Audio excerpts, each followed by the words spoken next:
Leanne Taylor, Canadian, was on a bike ride. She was 25 years old, and as she was going, got into a terrible accident where she went over the handlebars, woke up in a hospital, and they told her she was paralyzed from the waist down.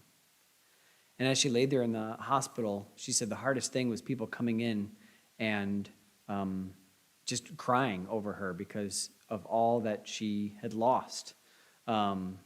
That she was never going to be able to bike again. She was never going to be able to run again.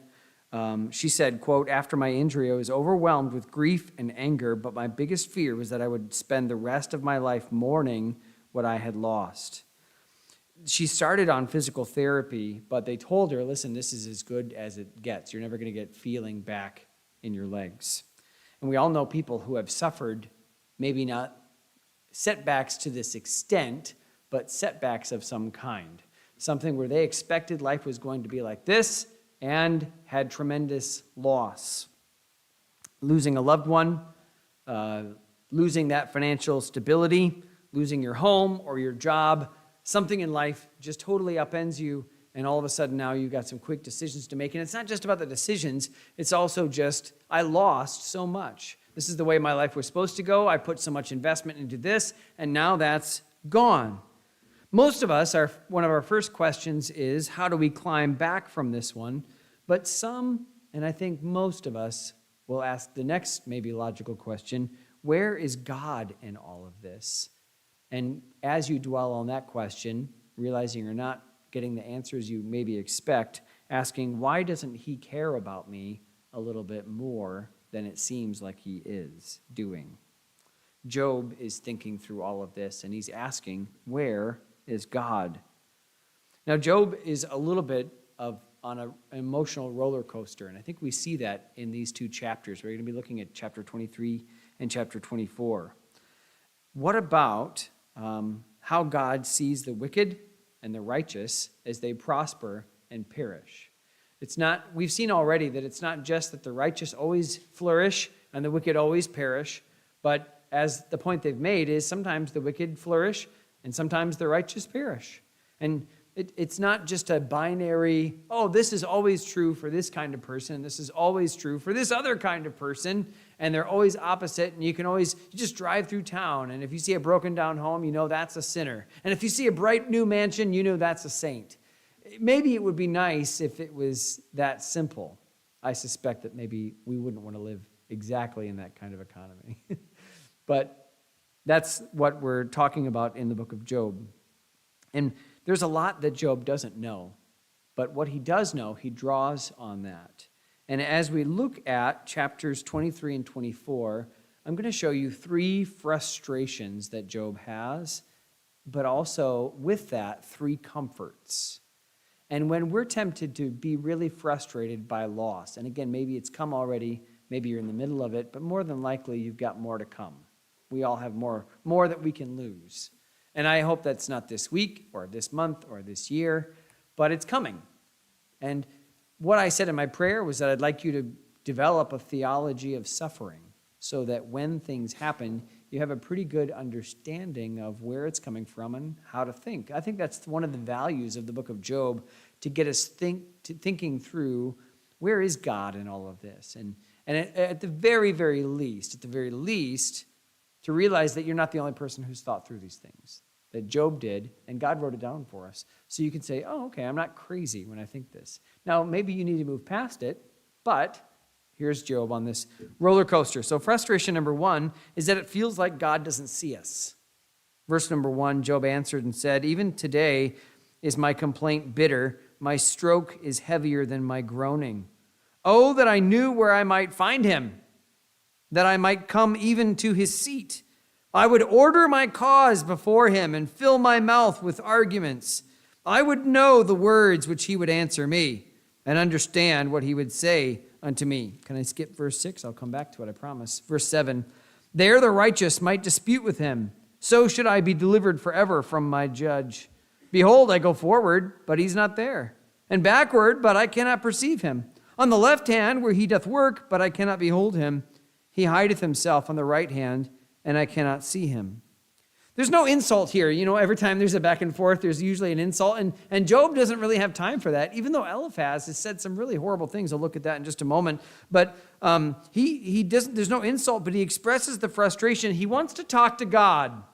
He wants to go and go before the throne and talk to the judge. The problem is he doesn't know where to find him in verse 3.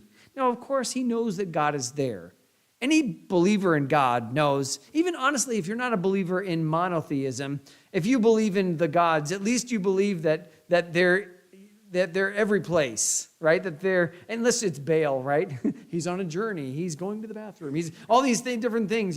He's gone on this thing. He's too far away. Whatever. Unless you believe in that, but anyone who believes in God knows that he's there all the time. So it's not that Job is saying, "Where did God go?" Meaning, I don't know that he's here. But it's, I don't perceive him. I want him to give an answer. I want to hear an answer about why all this is happening. That's what he says in verse number 5. I would go and I would fill my mouth with arguments and see if I can't get him to come. And he says, I can't see him. Now, why is this frustrating when we go through something and we feel like we can't see God? I think part of it is that those in authority are supposed to be watching out for us.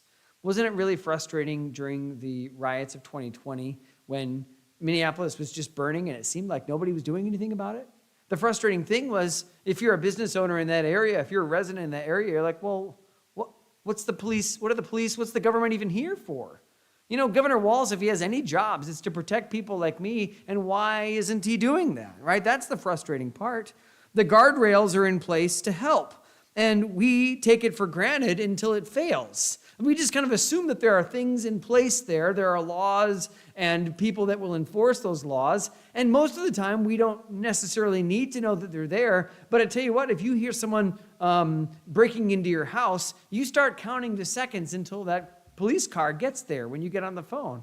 You want them to get there right away. And if they're like, we don't really have anybody that can probably come and help you, you say, well, what am I paying you for, right? You want to say that. Or, well, I guess I'll take matters into my own hands. You might be tempted to say that. But the idea is, it's frustrating that you're supposed to be looking out for me, and you're not. I feel like there's no one here to do that for me. It's even more frustrating to know that they're there, but they're not helping us. In 2017, there was a man named Luther Hall who was beaten. He was part of a protest, and he was beaten by St. Louis cops. And just recently won a $23 million settlement from them because he was an undercover cop. He was part of the protest to kind of see what was going on, and they grabbed him, and he couldn't blow his cover, but they beat him, and he's like, what in the world? What are we doing? And it's like, these are the people that are supposed to protect, and I got to see the ugly side of law enforcement there. It's more frustrating when we know that they could have helped, they could have done something, and they didn't. Now, we're talking about law enforcement, but again, this frustration is at God. God, I know you saw it.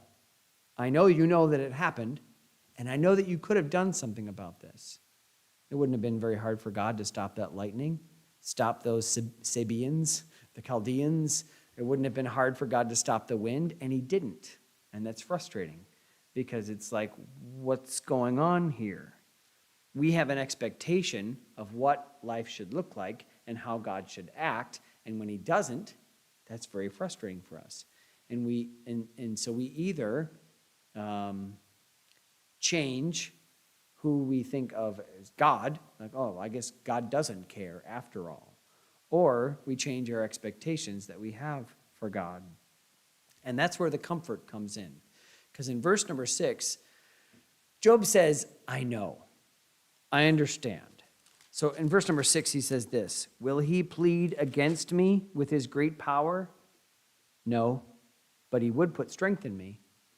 He knows, like, I want God to answer. I want to fill my mouth with arguments. I want to stand before the throne. And then he thinks, if I did that, if I pointed my finger in God's face, would he just destroy me with his power?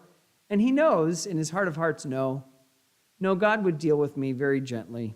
He's a good, kind God.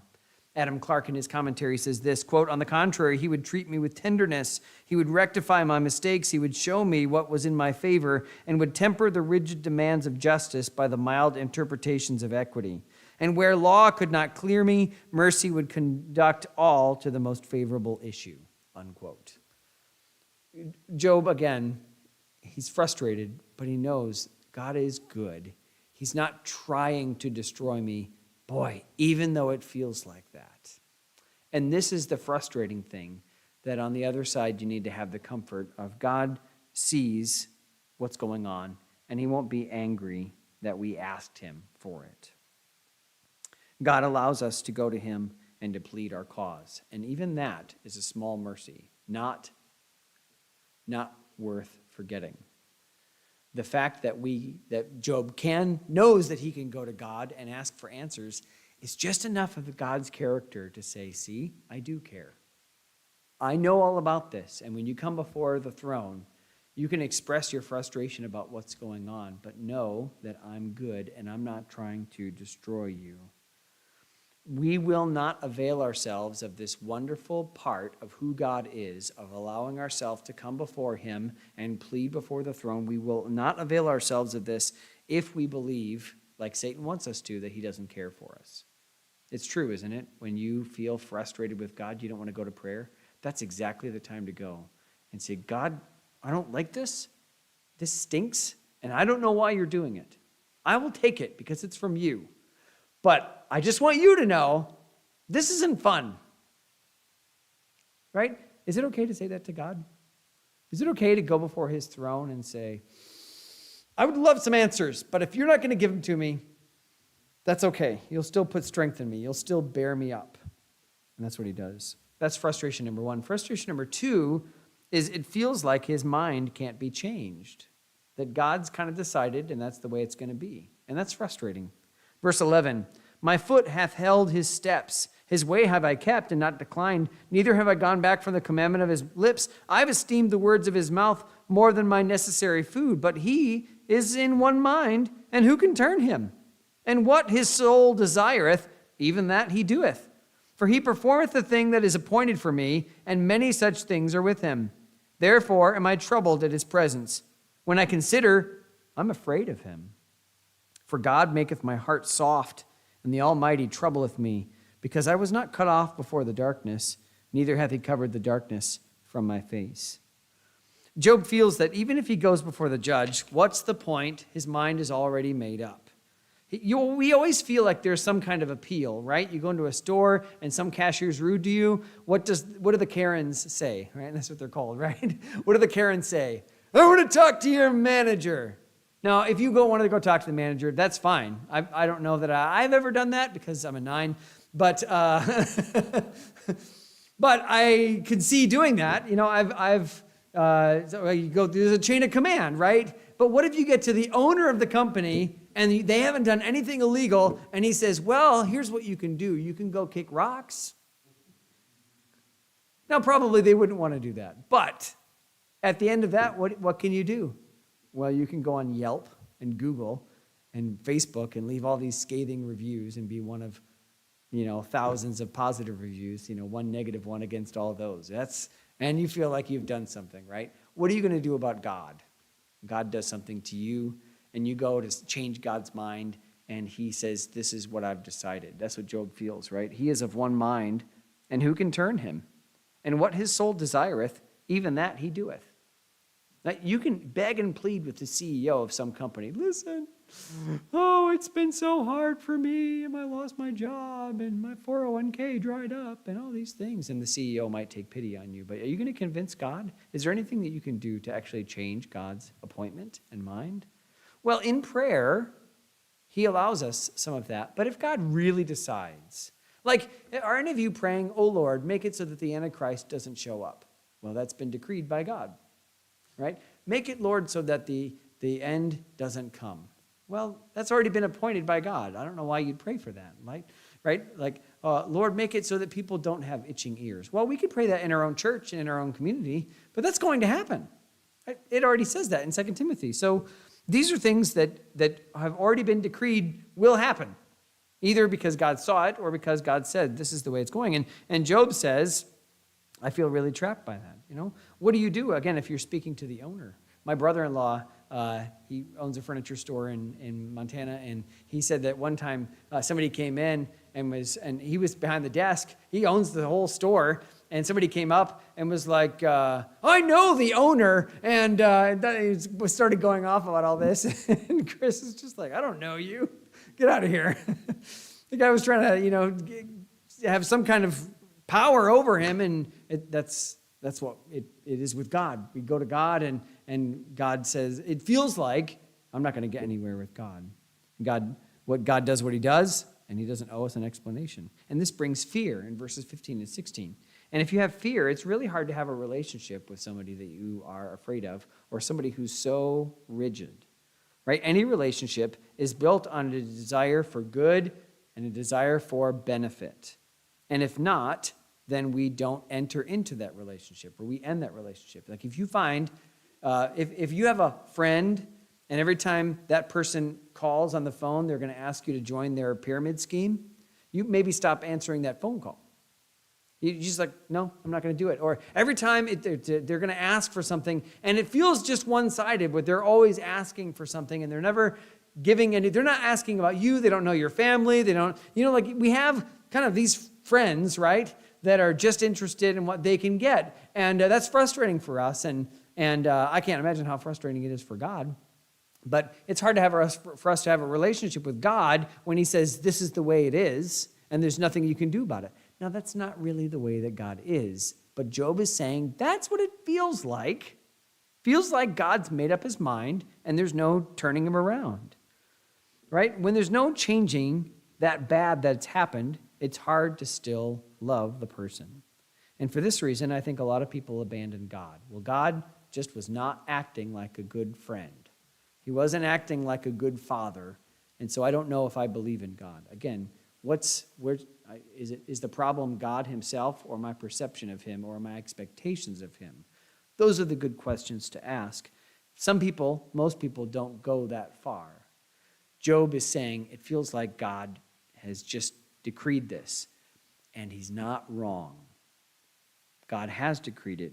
But the comfort comes in verse number 10 of why God decreed it. Look at verse 10. But he knoweth the way that I take. When he hath tried me, I shall come forth as gold. God, he says two things. One, that God knows. God sees, he says, that I have integrity. God sees that I have esteemed the words of his mouth even more than my food. I want his word even more than I want my next meal. And I believe that's true because at the beginning of Job, it says he was a perfect and upright man, one that escheweth evil and doeth good. Right? He was a good man. He hasn't gone back from his steps. God saw all of that. Right? Sometimes we have these relationships where our friends forget. You ever done something for somebody and you bend over backwards, and then you ask for something and they're like, what have you ever done for me? And you're like, do you want a list? No, again, good friends don't keep score, but it's always kind of just chiding a little bit, it's chafing a little bit when someone's like, what have you ever done for me? Like, well, first of all, I didn't know that was the kind of friendship we had. And second of all, I do have a list of things, right? And so when we go before God and we say, God, I really need you to do this. What have you ever done for me? There's, I'm sure, a little bit of just chafing there too. When God sees that we have integrity, he won't forget who we are. Again, God never does forget. He wants to encourage our walk with him. He doesn't want us to just treat him as someone that we get things from. He wants us to have a relationship. So I see that God knows, but second, I also see that God is working to bring us forth. And there's this picture of refining gold, of heating it up until all the impurities are out of it, which means first, that God has desire for us. What's God's desire for me? His desire for me is that my impurities would be gone and that I would be more pure. I think in this case, pureness looks like Christ. That's what Romans 8:29 says. He's conforming us to the image of his Son. That's what God is doing in me, and he brings things into my life so that I can learn and get rid of those impurities. Two, that God has purposes for us. What God is not looking to do is to replace you. He wants the same you, only more like Christ. He wants the same you, only better. And God is doing that work. So yes, God has appointed this work, but it's a good work. It's a work that he has planned for you and good. That also means then that God has an end for us, that the trials are not ever extending into the future, but there's a terminus. What's the end goal of my trials? It is purification. It is Christ-likeness. God is putting me through the fire so that he can take out all the impurities, because in the end, he wants me to be more valuable, more like him. And you don't need to read very many missionary biographies to see the way that God puts his servants through the fire to make them more effective, more faithful, more faith-filled. And I don't know about you, but I want that. Now, I want that without the trials. I just want to grow in the Lord and do the right thing, and I want to grow more like Christ without all those trials. And sometimes that works, but sometimes it doesn't. And Job is saying, it is frustrating that God's just decreed this, but I also know that he's decreed a good thing, that he knows the way that I'm taking, and when he has tried me, I'm going to come forth like gold that's been purified. And I guess if that's what we're doing, then I can take that. Now again, there's the roller coaster, right? He's frustrated. He's glad. There's frustrations and comforts. There's two so far. The third one is this, that it feels like the wicked can do whatever they want. So here, starting in chapter 24, verse 1, why, seeing times are not hidden from the Almighty, do they that know him not see his days? Why is it that the wicked get to prosper? And there's some of the same paths we've trod before, but let's read it. Verse 2, some, wicked people, remove the landmarks. They violently take away flocks and feed thereof. They drive away the ass of the fatherless. They take the widow's ox for a pledge. They turn the needy out of the way. The poor of the earth hide themselves together.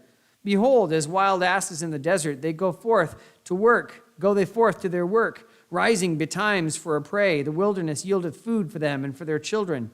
They reap every one his corn in the field. They gather the vintage of the wicked. They cause the naked to lodge without clothing, that they have no covering in the cold. They are wet with the showers of the mountains and embrace the rock for want of a shelter. They pluck the fatherless from the breast and take a pledge of the poor. They cause him to go naked without clothing, and they take away the sheaf from the hungry, which make oil within their walls and tread their wine presses and suffer thirst. Men groan from out of the city, and the soul of the wounded crieth out, yet God layeth not folly to them. They are of those that rebel against the light. They know not the ways thereof, nor abide in the paths thereof. The murderer rising with the light killeth the poor and needy, and in the night is as a thief. The eye also of the adulterer waiteth for the twilight, saying, no eye shall see me, and disguiseth his face. In the dark they dig through the houses which they had marked for themselves in the daytime. They know not the light. This is the description of the wicked, and they get away with a lot. He says in verse 2, there are those who steal land. That's what the verse 2, some remove the landmarks. All right, so my lot is here, and in the middle of the night or whatever, they go and they move this rock over. And now all of a sudden, their field is bigger and yours is smaller. That's what removing the landmarks meant. It all meant all of a sudden that they're stealing the inheritance even from these people. They violently take away the flocks. They drive away the donkeys and the oxen of people that are vulnerable. They oppress the poor. Look at verses 4 through 10. And then verse 21, he evil entreateth the barren that beareth not, and doeth not good to the widow. They refuse to help those who are in extreme poverty in verses 11 and 12. They murder, they steal, they terrorize, and yet God does nothing. Verse 12b, yet God layeth not folly to them. They are of those that rebel against the light. They know not the ways thereof, nor abide in the paths thereof. Verse 23, though it be given him to be in safety, whereon he resteth, yet his eyes are upon their ways. God sees it all, and what's God doing about it? Often, nothing. Not always, but often, nothing. Job's friends have made good points that, yes, it is true that the wicked have perished, and we have all kinds of illustrations from history and our own lives that wicked people get theirs. But Job is saying, but that's not, I know a lot of wicked people that are just going on, and God's not stopping them at all. And he's not doing anything about it, it feels like. And Job is repeating this. Job is repeating, Now, this is what Job was accused of. Back in chapter 22, Eliphaz said in verse 5, "Is not thy wickedness great and thy iniquities infinite? For thou hast taken a pledge from thy brother for naught, and stripped the naked of their clothing. Thou hast not given water to the weary to drink, and thou hast withholden bread from the hungry. But as for the mighty man, he had the earth, and the honorable man dwell in it. Thou hast sent widows away empty, and the arms of the fatherless have been broken." That's what Eliphaz says Job is doing, and Job's like, well, I know people that do that, but that's not me. In fact, I know that God lets other people do those things and worse, and he's not doing anything about it. Right? There are many people who live a very long life with very little loss. God's purposes are unknown for doing this, and it feels very inconsistent. Whatever happened to that, blessed are they that walk in the paths of the righteous, and those who are wicked will get, see a quick end. Well, whatever happened to those verses? Yeah, those are applicable sometimes, right? The worst thing is they feel like they're getting away with it. Right? In verse number 16, they mark out this house. Oh, that's the house we're going to break into tonight. Where's the best place to dig through their walls and steal their stuff? Oh, there's a low spot right there. They kind of sneak around and they're like, okay, at night, this is where we're going to dig into their house and they're going to take their things. In verse 15, they disguise their face. They put something. They know that they're doing the wrong thing. They know if people saw them, they'd be in real trouble. So they disguise their face. They're not just sinning, but they're also planning their sin. They see that there are people that have needs. Verse number 11. They see that there are people that have needs, and they're not going to do anything about it. There are people that make their oil within the walls, and that means that they're so poor, they don't even have an oil press. They don't even have a way, they don't have enough olives or whatever to even make oil. They're just doing it in their own house. They have their own little press, and that's what's going to give them their food. They have just enough grapes to tread their wine press, and they have so little grape juice from it that they're still thirsty at the end of it. Not even enough to cover their energy to make the grapes. And he's like, and they are the ones that caused it, and when they see it in things they didn't cause, they're not willing to help, and they even plan to do worse, and God isn't doing anything about it. Now, that is frustrating for us. The comfort comes in verses 17 through 20 and verse 22, where he says, now they will suffer eternally. Verse 17, for the morning is to them even as the shadow of death. If one know them, they are in the terrors of the shadow of death. He is swift as the waters. Their portion is cursed in the earth. He beholdeth not the way of the vineyards. Drought and heat consume the snow waters. So doth the grave those which have sinned. The womb shall forget him. The worm shall feed sweetly on him. He shall be no more remembered, and wickedness shall be broken as a tree. Verse 22, he draweth also the mighty with his power. He riseth up, and no man is sure of life. Now, the question we've been asking is, what is more important, temporal happiness or eternal happiness? And which is better, temporal suffering or eternal suffering? And Job says, well, when you put it like that, I guess if they're going to prosper in this earth and spend forever in torture, and I'm going to suffer now, but spend eternity in joy, I guess I'd rather have the second one, where I can spend eternity in joy, even if it means I'm going to suffer now. Because it's hard to think about that choice, but it's also hard to think about that choice.